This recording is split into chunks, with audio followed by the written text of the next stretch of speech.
মির্জা আজমের bank হিসাবে ৯০৭ কোটি টাকার লেনদেন। আমি জানি যে দর্শক এখন আর এই টাকার পরিমাণ আপনারা জেনেও শুনেও খুব একটা বিস্মিত হন না।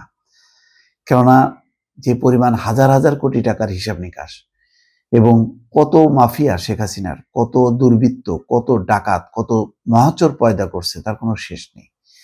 কাহিনীগুলি আসছে এবং সেগুলি প্রকাশ হচ্ছে এবং এদের কোনো লজ্জাও হবে না, কোনো অনুতাপও হবে না।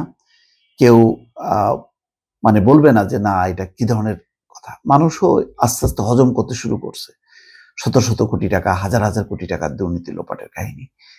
তো এখানে দেখেন, এই যে সাবেক বস্ত্র ও পাট প্রতিমন্ত্রী মির্জা আজম কখনো ক্ষমতায় থাকা আমলে তার হয়তো ক্ষমতার দাপট এই সমস্ত নিয়ে হয়তো কেউ কেউ আলোচনা করেছেন, কিন্তু কত টাকার মালিক এরা এই হিসাবগুলো নিয়ে কিন্তু কেউ চিন্তা করেনি। এখন কিন্তু আস্তে আস্তে বেরোচ্ছে কিছু কিছু করে, তাও বলবো না যে পুরোটা। এখানে দেখেন মির্জা আজম এবং তার স্ত্রী দেওয়ান আলেয়ার ৮০টা ব্যাংক হিসাব, ৮০টা ব্যাংক অ্যাকাউন্ট, সেখানে ৯০৭ কোটি ৬৬ লাখ টাকার অস্বাভাবিক লেনদেনের তথ্য প্রমাণ পেয়েছে দুদক। তাদের বিরুদ্ধে মানি লন্ডারিং প্রতিরোধ আইনে দুদকের মামলায় অভিযোগ আনা হয়েছে। বৃহস্পতিবার দুদকের উপপরিচালক মোহাম্মদ সালাউদ্দিন ও সহকারী পরিচালক মোহাম্মদ ফেরদৌস রহমান বাদী হয়ে মামলা দুটি দায়ের করেন বলে জানা গেছে।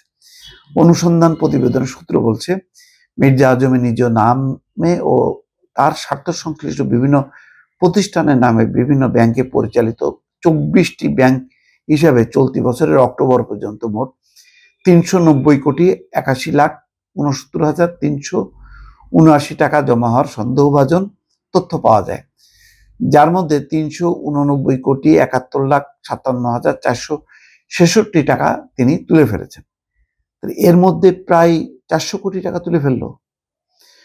সর্বশেষ স্থিতি ছিল ১,১০,১১,৯১৩ টাকা, যা ফ্রিজ অবস্থায় আছে।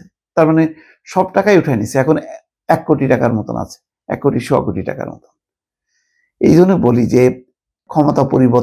১,১০,০০,০০,০০,০০,০০,০০,০০,০০,০০,০০,০০,০০,০০,০০,০০,০০,০০,০০,০০,০০,০০,০০,০০,০০,০০,০০,০০,০০,০০,০০,০০,০০,০০,০০,০০,০০,০০,০০,০০,০০,০০,০০,০০,০০,০০,০০,০০,০০,০০,০০,০০,০০,০০,০০,০০,০০,০০,০০,০০,০০,০০,০০,০০,০০,০০,০০,০০,০০,০০,০০,০০,০০,০০,০০,০০,০০,০০,০০,০০,০০,০০,০০,০০,০০,০০,০০,০০,০০,০০,প্রথম দরকার ছিল সবার কয়েক হাজার ব্যাংক অ্যাকাউন্ট যদি ফ্রিজ করা হতো তাহলে এই টাকাগুলি আটকানো যেত এবং দেখা যেত যে এগুলি দুর্নীতির টাকা কিনা।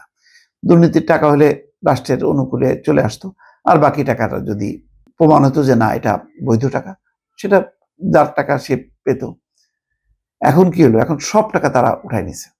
এছাড়া আসামি মির্জা আজম তার নিজ নামে, তার স্বার্থ সংশ্লিষ্ট বিভিন্ন কোম্পানি প্রতিষ্ঠানের নামে বিভিন্ন ব্যাংক থেকে ১৩টি ব্যাংক হিসাবের মাধ্যমে ঋণ উত্তোলন করেছেন। ১৩টি ব্যাংক হিসাবে অক্টোবর পর্যন্ত তিনি প্রায় ৩০০ কোটি টাকা উত্তোলন করেছেন এবং ৩০০,৩৭,৮০,০০০ টাকা জমা দিয়েছেন বলে দুদকের অনুসন্ধানের প্রমাণ পাওয়া গেছে। কিন্তু যখন ব্যাংক অ্যাকাউন্টটা ফ্রিজ করলো তখন ১,১০,০০,০০,০০০ পাওয়া গেল।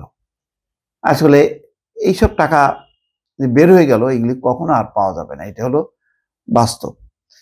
মির্জা আজম এবং তার স্ত্রী দেওয়ান আলেয়ার নামে বিভিন্ন ব্যাংকে ২৩টি হিসাবের বিপরীতে এফডিআর হিসাবে ৭০ কোটি ৪০ লাখ ৪৯ হাজার পাওয়া গেছে।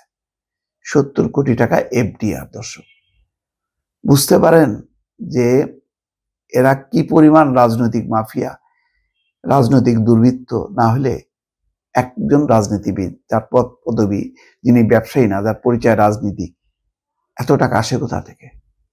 এই প্রশ্নের উত্তর কোনোদিন পাওয়া যাবে? পাওয়া যাবে না। দর্শক বলবে যে তার স্ত্রী ব্যবসা করে, সব ওনারা হচ্ছে ধোয়া তুলসী পাতা, যা করে হলো অমুক তমুক এই সেই। ওনার স্ত্রী, ওনার বোন, ওনার মা, ওনার বাবা, ওনার চাচা, উনি তো না, উনি তো একদম নিপাট রাজনীতিবিদ। দর্শক ভালো থাকবেন, আল্লাহ হাফেজ।